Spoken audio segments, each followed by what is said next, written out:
Apparently, just the main story of Final Fantasy XIII will be 50 to 60 hours long. Brian, how will the game length affect Tiger Woods? Enough about Tiger Woods. Although it might affect his putting game. Yeah. All right. This game, what was the last Final Fantasy? Final Fantasy 12. Yes. Let's think about what's come out between, Okay. right? We got just from Bethesda, Oblivion, Fallout 3, Yep. BioWare, we have Mass Effect, Dragon Age. Yep. Then we have Valkyria Chronicles, a strategy RPG, Demon's Souls. There's been a lot in between.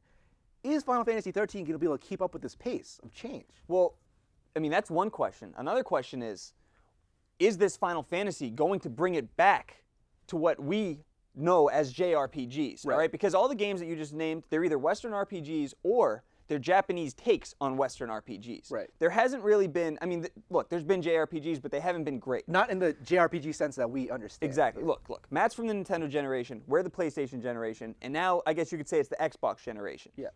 This new generation, they haven't had that JRPG that has changed their views on RPGs. Yeah. FF7 was that game for us. Completely. My Water question cooler, is- watershed moment. Yes. My question is, can Final Fantasy XIII be this generation's FF7? Will this game be amazing enough to bring RPGs back to the level of elite status that they once were? I'm going to overemphasize this. This game is monumentally important at how good it is. Yep. It is. If this game is not good, I don't think we'll ever see a big budget JRPG in the sense that we understand it for a long time. I think if this game isn't good, even if it's massively successful, Yeah. is that a word? I don't know. But if this game, isn't good, I think JRPGs are going to be relegated to the DS and to the PSP, handhelds. Because, this generation, it's all about the FPS. If you remember, when we're growing up, RPGs were always like the elite games. Yeah. They had the best stories, they had the best graphics, the Biggest best budgets. cutscenes, biggest budgets. This generation has totally gone against that. And man, I can't wait for this game. And I'm almost afraid though, because what I've seen so far, I'm not exactly unbelievably hyped for this game. Like I feel like I should be. Here are the two things I need from this game. Yeah. The characters have to be extremely likable. Okay. And Nobuo Uematsu has to bring his A game. Yeah. He's got to bring his FF7 game. The incredible music soundtrack. He's had a lot of years to master this soundtrack. I mean, I hope he gets it down. So I'm with you on that. The characters, I mean, that's one thing that Square has always had a problem with is the characters, especially since introducing voice acting into it. They've always had this whiny, main character and stuff, Titus and all these guys. And I don't know. I really hope that they get that down because that's important. Let's go back to it though. 50 to 60 hours. Yeah. Are gamers ready for that? Do you think they'll accept that? I don't know. Do you Because think time length affects a gamer's purchase? I think it does. I think it does nowadays. Back in the day, a 50 to 60 hour long game was a reason to buy a game. Right. Nowadays, gamers are used to games being like 6, 8, 10 hours long and then having a multiplayer portion. Well, this game is a 50 to 60 hour long, just the main story with no multiplayer. Is it going to be enough to keep people interested? And is it going to scare people? Like, it's my too cousin daunting. Daniel. My cousin Daniel, he loves video games. He's so into it, and probably more than I was at his age. Is he going to be afraid of a 50 to 60 hour game? I think maybe. And here's the thing. Is it going to be long because it's actually long because of content or artificially juiced with grinding? Yeah. Typically, FFs haven't really been artificially juiced with grinding. There's a ton of different villages you go to and stuff, and that's what I love about these games is the environments. You keep going to a new environment, meeting new characters, and I really hope Square pulls this one off. Here's what I like about this. When I heard this news, I had the same thing. It's kind of daunting. But here's what I like. I like when artists don't listen to people. Yeah. This is a Square Enix game. This is Final Fantasy. It's supposed to be that long. Yeah. I don't want to hear the whining. I don't want to hear the complaining. I like when they just block it out. This is it, and you're going to enjoy it. No, that's an interesting point because, I was actually pleasantly surprised when they said 50 to 60 hours. But shouldn't we have expected that? I know. I mean, it's Final Fantasy. What Final Fantasy hasn't been 50 to 60 hours long? So it's good to see that they're not being malleable about it. Yeah. It's still a creative process. This is their game. Yeah. But back to another point, though. Is Square going to be up to the change of the new RPGs? Do you want them to be, or do you want them to create a classic PlayStation JRPG? I don't know. To be honest, I really don't know. I want them to create a classic JRPG. We're going to take a quick break. When we come back, we discuss PlayStation's 15th anniversary, and we play a little Impressed or Depressed. Stick around. We'll be right back. Be sure to subscribe to TWiGames.com via RSS, iTunes, YouTube, and Twitter. That's TWiGames.com. PlayStation is celebrating their 15th year anniversary, so we thought we'd take a moment and look back.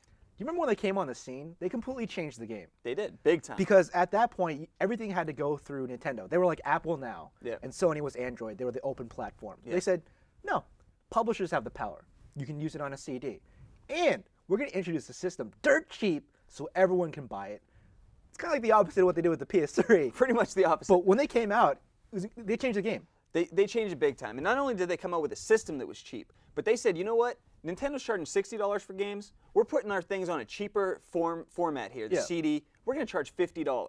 And then Nintendo had to go back and change it. But seriously though, let's take a look at this. Nintendo is coming off the massive success of the Super Nintendo. Yeah. They have Mario 64 as a launch game, which just blew everybody's Mind-blowing. mind. They had Ocarina of Time, which is arguably the best game of all time, GoldenEye. Yeah. So here comes Sony, a company who's foreign to the video game industry. The TV and maker. They outsells make them TVs. nearly 3-1. I mean, man, they were like, you know what? First party's great and all, but we're going to be the system that third parties want to go to. We're going to give the power to the developers, Yep. not to us. Exactly. And the reason they were successful, I think, is because they looked at gamers as everyone. Yeah. Nintendo back then looked at it as only as, a child's toy. A child's toy, maybe you'll play it through high school. Yeah, PlayStation took a step back and said, no, this is for people who are 5 to infinity. Yeah. I mean, this is for everybody. And let me just say something. That was hands down my favorite console generation. That was the ultimate 1-2 punch. Oh, man. All the games in the N64 and the brilliant library of the PS1. Look, every other generation, there was tons of crossover between the platforms. You didn't need to own all the Right. systems. In this generation, owning an N64 and a PlayStation 1, man, you had it all. And I didn't even own it. You know why? Because back then you had to choose one from your parents. It was a Christmas list. It was a I big had decision. to. I was spoiled. I had to. I had them both. I got to say, though, it took me a little bit. It took me a little time to jump on the PlayStation train. I think like a year. My friend up the street, he had a PlayStation. I had an N64. N64 was amazing. I'm not taking anything away from it, but the thing with the N64 was the amazing games came out like one every 6 months. Yeah, but they were amazing. But they were amazing. But PlayStation, this kid was getting games like Jet Moto, Twisted Metal, all this stuff every week, and I was like, what the hell? Like, what's going on? I used to go to his house. Mortal Kombat 3 didn't come out on 64. I was a huge Mortal Kombat head, so I jumped on, man. Here's something that completely reminded me when I forgot about was, remember you had to flip the PlayStation over when it stopped working to read the disc? And the black discs. Remember that? That was oh, sick. this is so cool. Yeah, Oh, it's yeah, black. Can we talk about the library, though? All right. Metal Gear Solid. Okay. Gran Turismo. Woo. Final Fantasy 7, 8, 9. Parappa the Rappa. All right, look it. All right, Parappa the Rapper, first of all, launched a genre. I mean, we're still playing that game today. Kick, punch, It's all in the mind. And then we got, I mean, you name some amazing games, but let's talk about RPGs real quick. FF7, 8, 9, Valkyrie Chronicles, Vagrant Story, Xenogears, Suikoden 1, Suikoden 2, Chrono Cross, Legend of the Dragoon. Grandia? These are off the top of my head. Do you know what 90% of these games have in common? What? Square. What happened to Square? These guys pumped out unbelievable RPGs, sometimes 2 a year. Classics. What's going on, Square? I don't, and they're bigger now. They got more They're money. bigger. I mean, this is oh man, this is unbelievable. But look at Twisted Metal. Yeah. Amazing game.